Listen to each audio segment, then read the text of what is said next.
Well, good afternoon, everyone, and good morning to some that are maybe in a different time zone. We just are happy everyone could join us today. This is going to be a fun time today, just a little laid back presentation of Axiom. And the focus is on how we use Axiom to better manage your assets.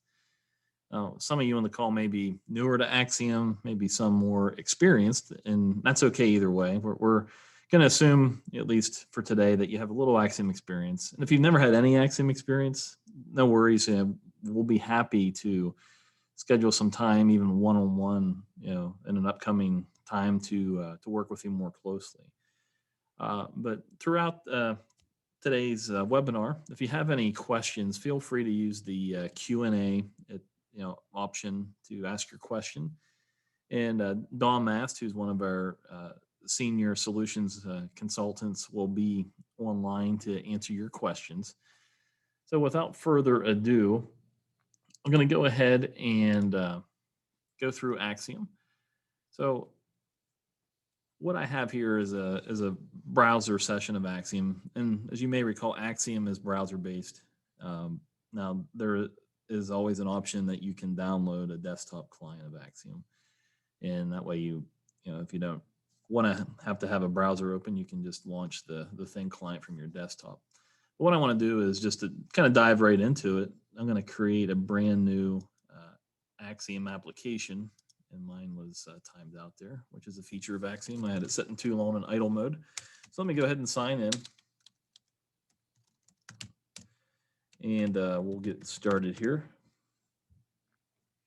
So you may be familiar with how you want to create the size of the application. I'm going to just make my application fit the size of the monitor I'm on. Now, I'm actually on our newest software version that's just been released today. As a matter of fact, I did not upgrade to our most recent build of it. I kind of have a development mode. I think there's still a couple bugs in it, so I'll do my best to avoid those today. But you're seeing it hot off the press here. But I want to, like I said, we want to focus on building out Axiom displays that can utilize your assets. Now, we call our asset management tool our virtual views, where you're essentially creating different ways to look at the data, to reorganize the tag names based on user preferences, for example. So when I sign into Axiom, and I'll have options here to pick between different virtual views. So to start with, I'm going to use our asset template control. I'm just going to simply drag and drop that into my display. And it's intuitive because it knows, hey, this is designed around assets. So it's going to show me all the virtual views on my system that maybe I want to apply to this asset template. So I think I'll just choose, I have one called substation. So we're going to kind of pretend we're monitoring substations out in the electric grid. And then I can go to type, and this is where I can choose which child asset at a substation I would like to focus on for this particular control. So I want to focus on maybe my transformers. And I can go ahead and apply that. So it'll go through the asset model in the virtual view, and it'll find, in this case, I have 13 different transformers. I'm just going to resize this here a little bit. Each one of these individual boxes, we call this an asset card. And one card represents one asset. So I can resize it, and then anything I do in one card will propagate down through all the other ones. So it's nice. I can focus just on one kind of container, and everything else will assimilate down the line. Now, once I've sized my asset card here, I'd like to start adding in maybe different controls so I can monitor in this case, power transformers at each of these stations easier. So I'm going to just choose maybe first of all a donut gauge. We're going to drop that in here. And the way I have my virtual view structured, I know that a power transformer always consists of these 5 tags. So it's just asking me which of these tags do I want to monitor using that donut gauge. So maybe I just want to monitor, in this case, the winding temperature. So we'll go ahead and link that tag to the donut gauge. I'm going to make the donut gauge a little bigger. And again, you can see just how one change multiplies across, in this case, all 13 assets. Now I'm going to go ahead down to the properties for my donut gauge. And one thing I want to adjust is maybe the max scale, because my temperature is going to go above 100. I know they would never go above 150 or they'd be on fire. um, so, so now you can see how I have a little bit of room for growth on the gauge. Now, maybe there's a couple other things I'd like to do real quick here on the individual donut gauge control for each of my assets. Maybe I'd like to have some type of a limit value where, let's say, if the gauge or the transformer gets above 105, and we'll get more specific, if it's greater than or equal to 105, I want to have some type of a high threshold color like red, indicating where we're at. And then maybe my next limit, I know if it's under, less than 105, we're going to be okay. I'm just going to keep that a basic, maybe white or gray color here. But then finally, I'm going to have a low threshold. So we'll say if it gets under, I don't know, say 96 degrees, we want that then to change to a blue color. And what I like to do is uncheck the box where it says limit range visible, because I prefer just to have the gauge itself change color based on the threshold of the temperature. So now you can see how, the gauges have different colors based on how they fall in with the limits we've just set. Now, from here, maybe I'd like to add some other controls to my asset template card. For example, let's go ahead and open up our controls. Maybe I'd like to have a spark chart as well. So spark charts are nice. They're just mini trends. I can drop that in here. And again, because I'm adding this to an asset template, and specific to transformer, it's going to give me the 5 tags we're monitoring on transformers. Maybe I want to monitor the input kilovolts. I can go ahead and add that in this case. And like any control, I can go to the properties section of that spark chart. I can look at, for example, maybe I want to adjust the time duration. Maybe I'd like to see the last 8 hours of data. So we'll go ahead and adjust that. Maybe I want to make, the spark chart, I don't know, wider. I can adjust the height, or for me, it's just as easy to grab an edge and maybe just size it, manually. And maybe I'd like to add a label as well, just so I know what that represents. And this, I know it's input kilovolts, but someone else looking at this may not know. So we'll go ahead and take our label control, and we'll go ahead now and make a couple quick edits to the label. Make the font size a little larger. We'll go ahead and center that, and the text in the label will just say input kilovolts. And then maybe I'd like, in some of the room I have remaining here, I'm going to put in another control. Let's just say a value box. So by dropping in the value box again, I just want to see the value of the input kilovolts. And, I'll just make, again, some property adjustments there. We'll make the font, again, a little larger, and we'll center that. And that looks good there. And then maybe also I want to have maybe a linear gauge also monitoring something else. I can put in a control for a linear gauge, and we can drop in the linear gauge. And this time I'm looking at oil level in a transformer. And I'm going to actually make a quick adjustment to the orientation of our linear gauge. I'd like that to be horizontal. And we'll kind of stretch that out here a little bit. And so now I can see where the oil level's at, along with where we're at with kilovolts and where we're at with the temperature. So now at this point, maybe I'm done with that control, and I'd like to further do some analysis using some other controls. So we have a pretty popular control, which is our grid control. With the grid control, we'll just go ahead and drag and drop that in here. I'm going to go into my properties. So the nice thing with the grid control, I can link an asset type to the grid as well. So I can click on the asset option. And again, I'm going to just stick with our substation virtual view. And we're going to stick with transformer. So just like before, when I assigned the transformer asset to the asset template, it does the same thing here with the grid. It's automatically created 13 rows on my grid. So if I didn't actually use the asset type, I would have to manually create 13 rows and put in labels, and it'd be a lot of cumbersome work. So just by adding the grid or the asset type to the grid saves me a lot of work.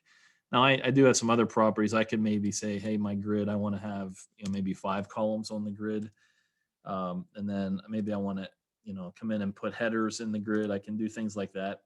In this case, I'm actually just going to make this real simple and make it 3 columns.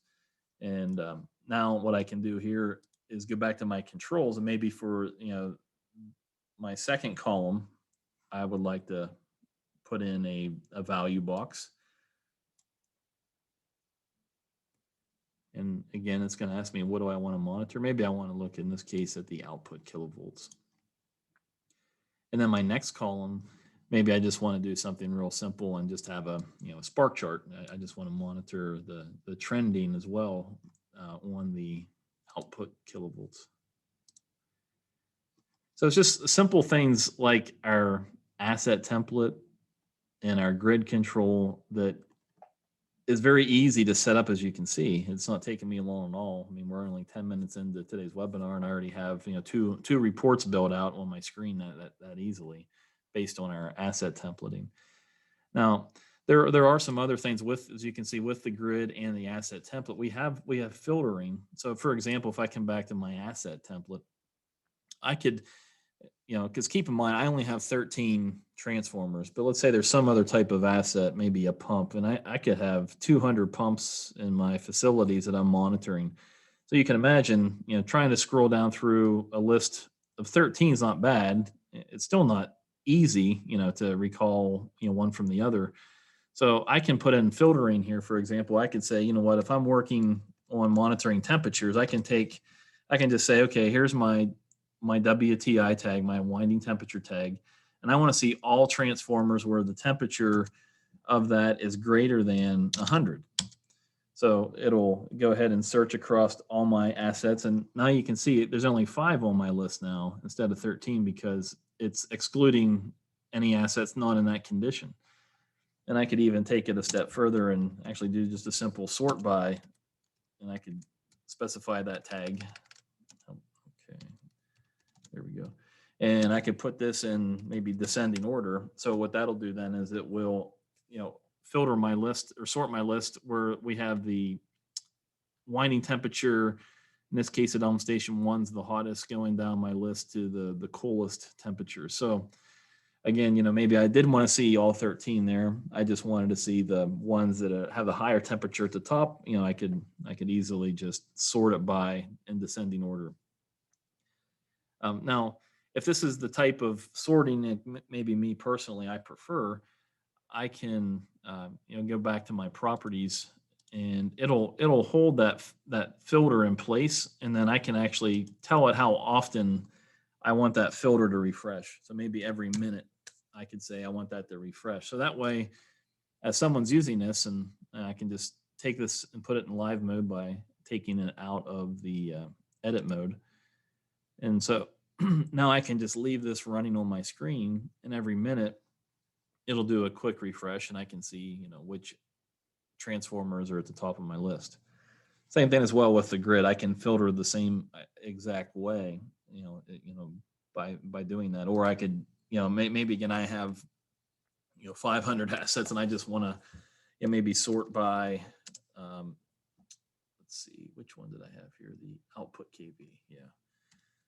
So I'll just type in the name of the tag here, output kV, and I want to sort by the top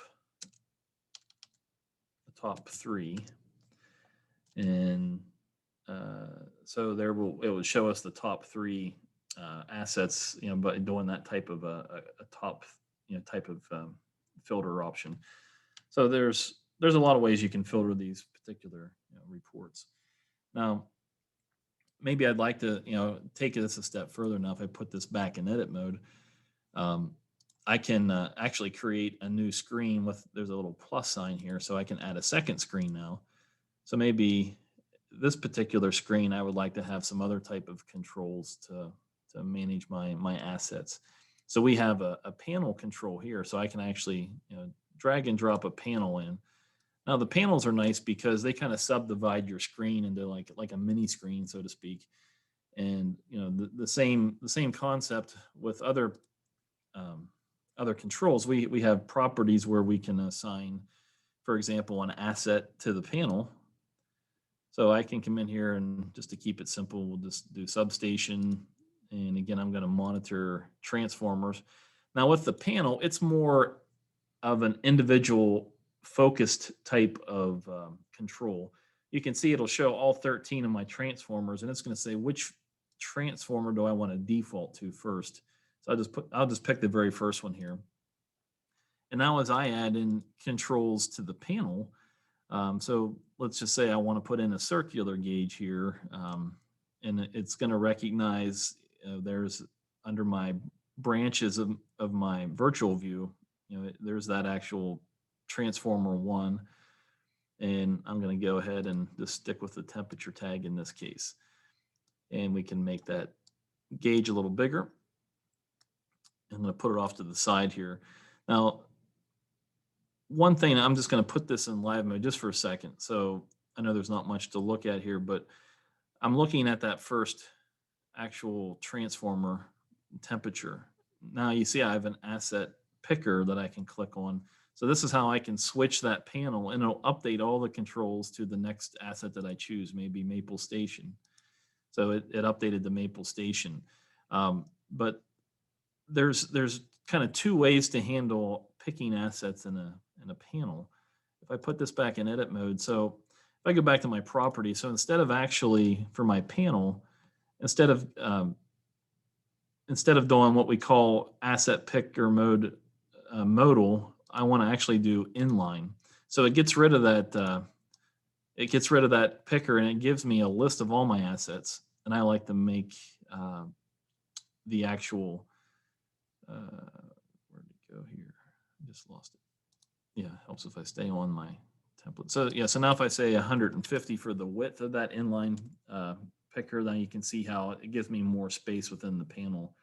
I'll just make it like 175 so they're not quite cut off there.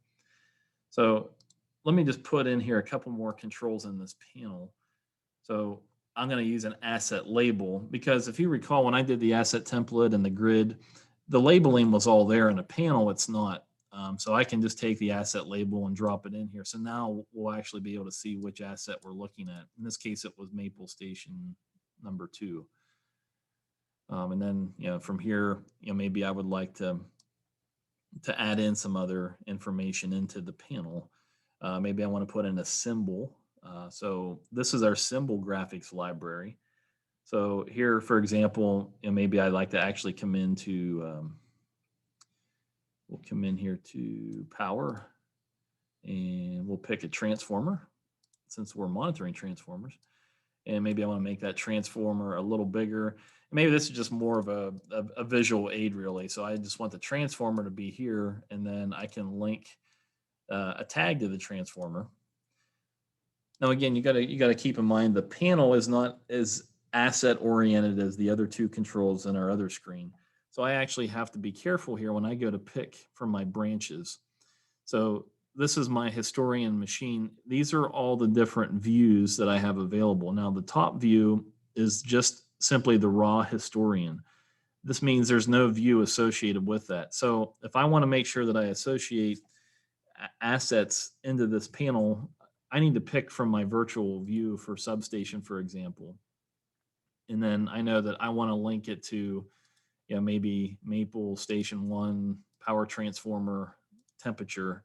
So essentially, I've just linked that specific tag to this panel. But what I did here was I picked Maple Station 1. We're actually on Maple Station 2. So I need to go back and go to Maple Station 2 and pick the right temperature tag. So now we're matching. That way when I switch assets, we're seeing the right tag updating as well. So I have just a simple gauge, and I have a symbol graphic. Now with the symbol graphics, they work just like the donut gauge did. I could put a high limit here as well. If it gets greater than or equal to 105, I want the symbol graphic to change red. If it's, again, less than, oops, sorry about that.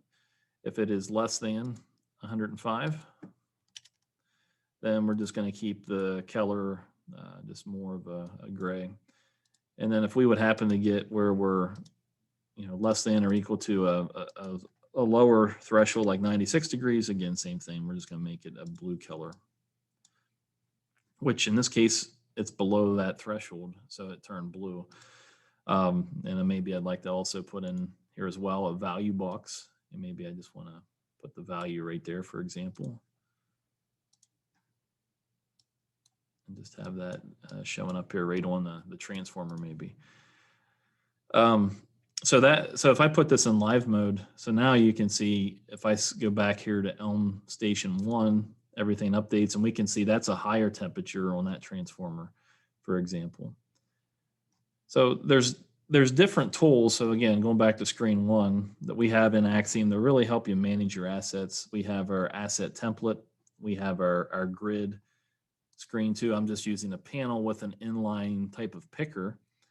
And again, with that, you have the ability within the properties for this panel to change how that picker is, whether it's inline or whether it's modal. And again, modal is where we can just have an actual little control here to pick from and have that update on our panel itself. So there's just some little nuances to keep in mind as you're designing Axiom applications with the idea of using our virtual views, incorporated into that. Now, just a couple smaller items here. For example, on screen 1, maybe I don't want to see, there's a little icon, say that 5 times fast.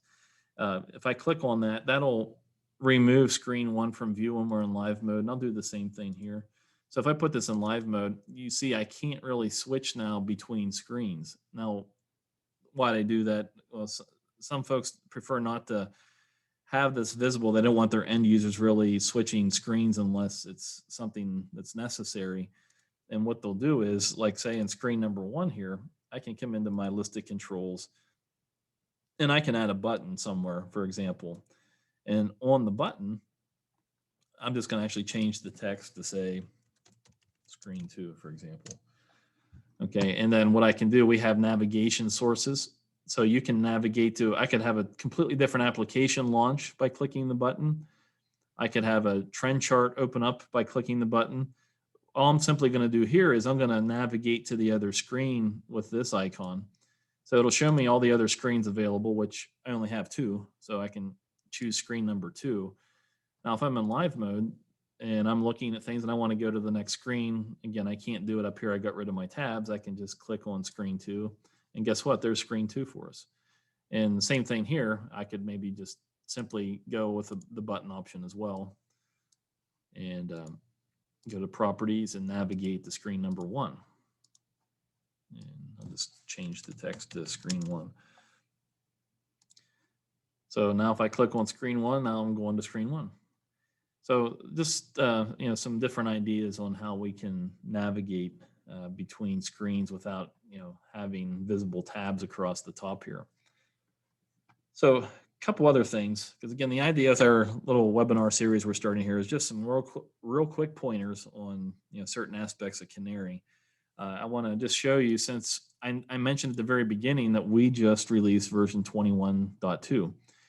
In version 21.2, put this button up here out of the way. We have a couple more controls we've added. So, for example, we now have a bar chart control. So I can actually, I'm going to add this to screen number 2. Let me cancel this and go to screen 2. So I'm going to take my bar chart control and drop it in right here.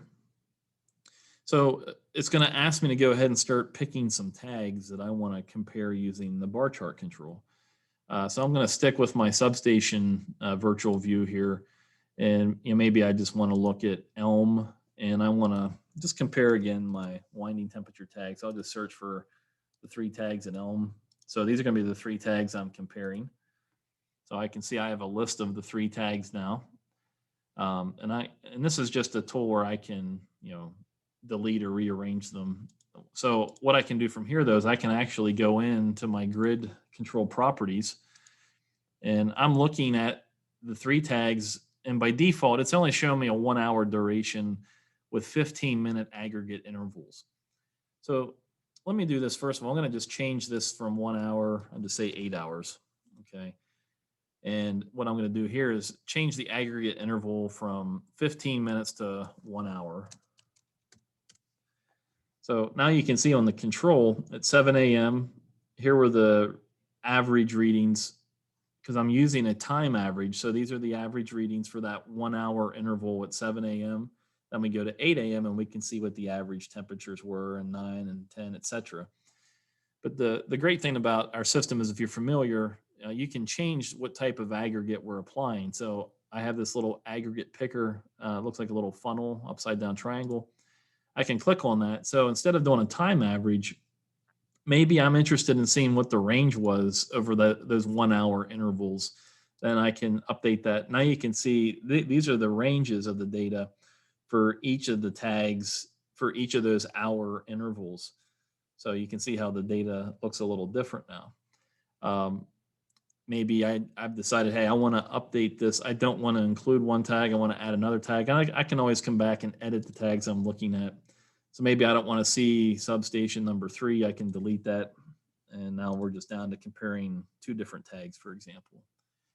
So the aggregates, again, we obviously have 40 some here would be if I just want to see the minimums. So those were the minimum temperatures over each 1 hour period over an 8 hour duration. So this is a brand new control. I would imagine most everyone on here has not seen this yet because, again, it just was released today. So if you're interested, if you're a current Axiom user and you don't have version 21.2, you can always send in a request to support at canarylabs.com to schedule an upgrade. We'd be happy to work with you on that. If you're not using Canary, we're more than happy to provide you with demo software of version 21.2. But as we're finishing up, we just have a few minutes remaining. There's another new feature we just released today, and that is a data entry control. So I'm just actually going to delete this out of the way and put in data entry. So data entry, and as I add that control, just like the other controls, it's intuitive. It knows we got to pick some tags if we want to manually enter data for them. So maybe this station 1 power transformer, I want to have that available for my operator or actually field technician. Maybe they took some notes and some entries and they want to come back and put in values. They can come in here. First of all, it has to be in live mode. They would just pick, the date and time of the entry, maybe yesterday at, I don't know, just keep it simple, 12 p.m. And then they can come in here and they can enter that manual value. Maybe the temperature was 101.25 or 23 or whatever. So, and then I could just commit that into the historian then. So this is a brand new control as well. So hopefully that gives you a better idea of some of the asset controls we have, and obviously our 2 new controls in version 21.2. I know there may be some questions. If anybody has any questions, you want to drop them in. We can take a couple minutes here just to finish up and answer any questions anyone has.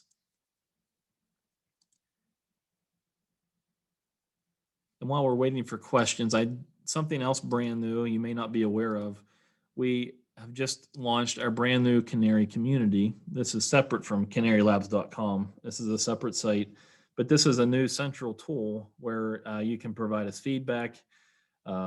Maybe where you want to, tell us about a bug or an issue, or maybe you want to go to our forum and you can come into the question and answers and see, here's different questions in our forum. You can, click on one and see, what the question was, any, ongoing dialogue and answers related to that topic. And we also have our knowledge base. So you'll be able to come in here and based on the version, you'll be able to come in and see different knowledge base articles. Looks like we do have a question that just came in. Is there a way to set privileges to allow or disallow use of data entry control? That is an excellent question. And one in which that was from John. John, we're going to double check on that and get back to you. because I'm actually getting. You probably know just as much about it as I do at the moment here because it's brand new. I do know from experience, just with any control, as you're creating these, you have the ability to create some screens that you can make available only to certain people that are in read-only mode, um, or that you would just totally remove that control from in that particular application that's designed for certain people. But we'll take note and find out specifically if there's a way to allow or disallow the use of that control. That's an excellent question. Um, we'll see if there's any other questions that come in here. And if you think of something afterwards, feel free to email myself, or Dawn, our moderator. You can reach us.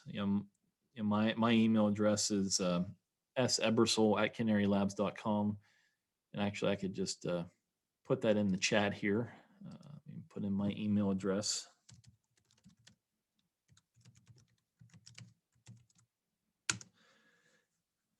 And then, so I have that in the chat.